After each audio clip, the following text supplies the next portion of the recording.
Selamat berjumpa kembali dalam layanan audio Sahabat Seperjalanan. Hari ini adalah hari Minggu 15 Februari 2026.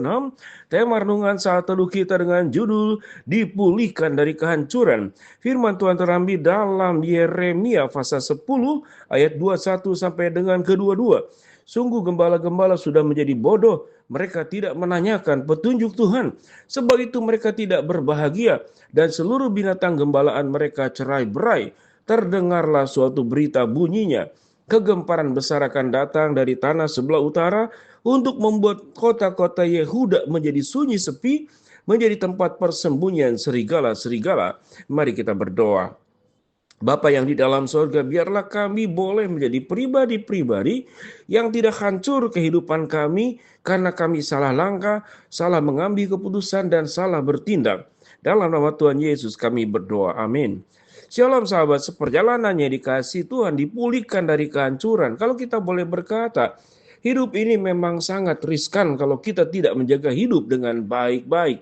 Bukankah kita pernah punya pengalaman menjatuhkan gelas, menjatuhkan piring, secara tidak sengaja akhirnya piring dan gelas itu pecah dan hancur berantakan, atau menyenggol pot bunga, lalu pot itu kemudian keramik yang ada di rumah tersenggol lalu jatuh, pecah dan berantakan. Dan tentunya sesuatu yang sudah pecah dan berantakan tidak mudah untuk kembali disambungkan dan direkatkan kembali. Kalaupun disambungkan dan direkatkan kembali, tentu itu menjadi rapuh dan tidak akan kembali seperti semula. Sedangkan hidup ini sama seperti dengan barang-barang. Kalau barang hancur, pecah, kalau kita ada uang tinggal beli kembali. Tetapi kalau kehidupan itu hancur dan pecah, ini bukan perkara yang mudah. Kehidupan tidak bisa digantikan. Apa yang terjadi di masa lalu tidak bisa dipulihkan. Tetapi yang bisa dipulihkan adalah masa sekarang kita perbaiki, untuk kemudian di waktu berikut peristiwa yang pernah terjadi kehancuran di masa lalu tidak terjadi kembali pada saat sekarang.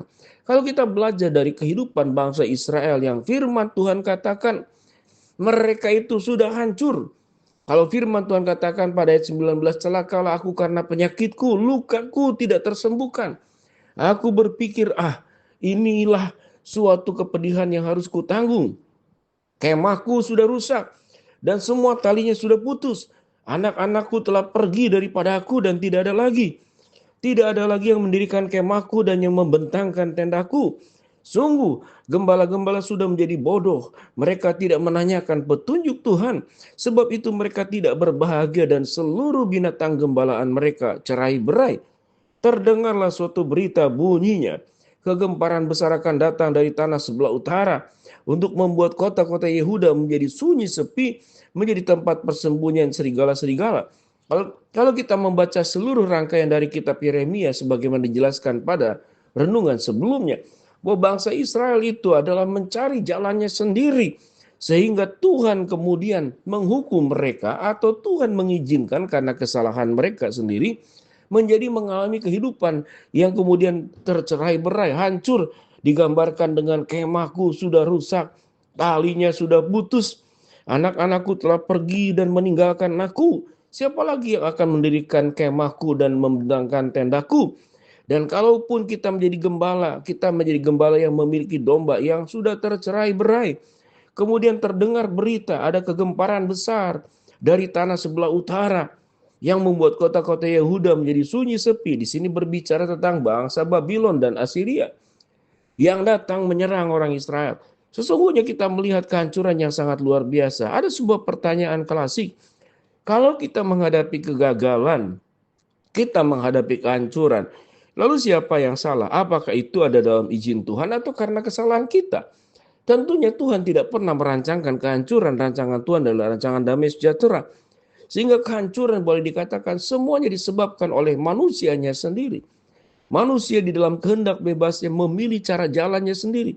Kalau kita melihat bagaimana Adam dan Hawa jatuh di dalam dosa, orang-orang di zaman Nuh yang tidak mau taat kepada firman Tuhan, Sodom dan Gomora yang dihancurkan oleh belerang dan api yang datang dari langit untuk mereka.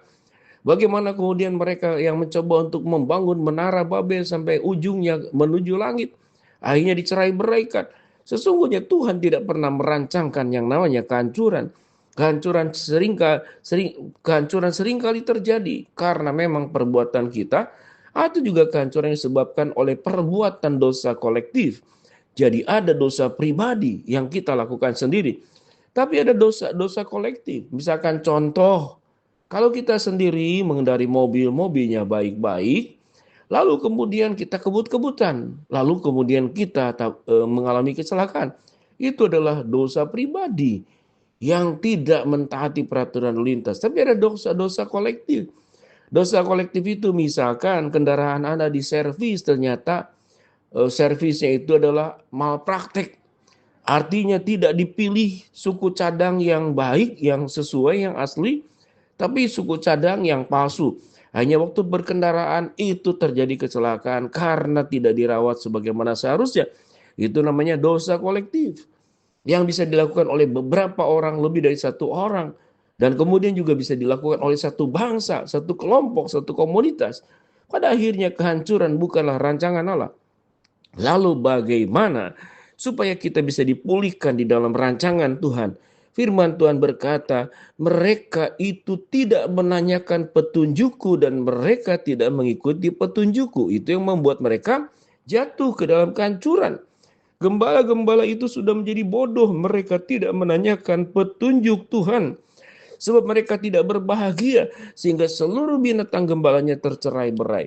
Mari sahabat, perjalanan, jangankan kita itu tidak taat kepada Tuhan lalu kita mendapat akibatnya. Menjadi orang yang taat dan beriman kepada Tuhan pun terkadang Tuhan izinkan peristiwa yang kurang baik bisa terjadi. Apa yang terjadi kepada Ayub, apa yang terjadi kepada bangsa-bangsa, nabi-nabi, rasul, karena mereka menjalankan kebenaran, mereka menghadapi berbagai macam persoalan. Tapi persoalan kesulitan itu tidak identik dengan kehancuran. Tapi ada orang yang kemudian menghadapi persoalan dan memang menjadi kehancuran karena perbuatan dosanya. Kalau kita boleh berkata, orang yang sakit bisa karena dosanya. Tapi ada orang yang sakit itu dalam izin Tuhan. Tetapi itu bukan kehancuran, itu dalam izin Tuhan. Seperti Paulus, di dalam diriku ada duri dalam daging, dan Tuhan berkata, cukuplah kasih karuniaku kepadamu, sehingga duri dalam daging itu tetap ada pada kita. Mari sahabat seperjalanan, jangan sampai kita mengalami kehancuran karena kita tidak mengikuti petunjuk Tuhan. Kita melawan Tuhan. Hidup kita memakai cara-caranya sendiri. Orang yang terjerumus ke dalam narkoba akhirnya hancur masa depannya. Itu kesalahan dan pilihannya. Rumah tangga yang tidak dijaga dengan baik, lalu mengelola rumah tangga dengan egois, kemudian dengan kekerasan, dengan emosi, akhirnya berpisah. Itu kerusakan yang ditimbulkan oleh kita. Dengan demikian, janganlah sampai kita menjadi hancur karena dosa kita, karena kesalahan kita. Bagaimana kita supaya bisa dipulihkan?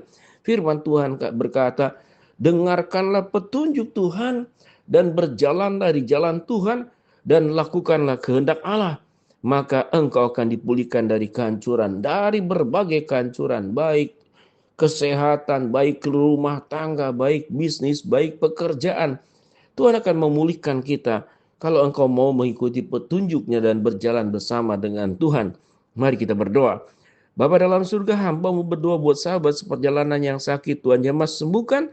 Yang sedang menghadapi masalah, Tuhan bukakan jalan, dan yang sedang berdoa mengharapkan sesuatu, Tuhan dengarkan dan jawab sesuai dengan kehendak-Mu. Dalam nama Tuhan Yesus kami berdoa. Amin. Shalom. Tuhan memberkati kita semua.